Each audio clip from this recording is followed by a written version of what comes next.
জীবনে এত বড় ভুল করছি যে আমি চাইলেও এই জিনিসটারে আর ঠিক করতে পারুম না। আর লিগাই তো বড়রা সবসময় কয় বা মারা বেশি সময় কয় ভাবিয়া চিন্তিয়া করিও কাজ করিয়া ভাবিও না। এই কথাটার লগে যে বাস্তবের কতটুক মিল 100-এর লগে 100, আমি এই জিনিসটা এখন কিন্তু পুরাপুরি বুঝতে পারতাছি।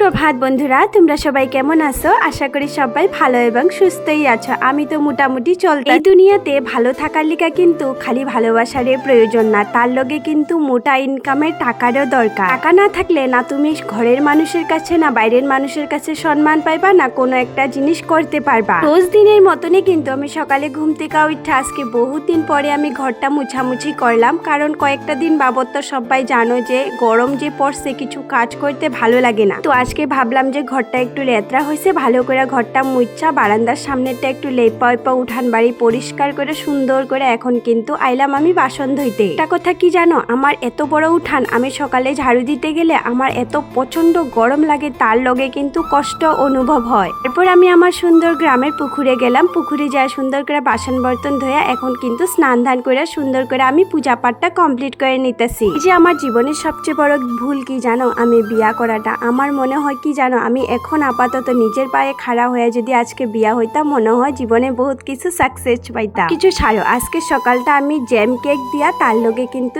একটা কলা দিয়া কিন্তু সকালে ব্রেকফাস্টটা শুরু করলাম। আর গরমে আমার অবস্থা নাই, কিন্তু রান্না বাড়াটাও করতে লাগবো, কারণ ভাত খাওয়াটা তো বন্ধ হইব না। যতই বেশি গরম পড়ুক বা ঠান্ডা পড়ুক, খাওয়াটা কি কোনোদিন কারো ঘরে মিস হয় না।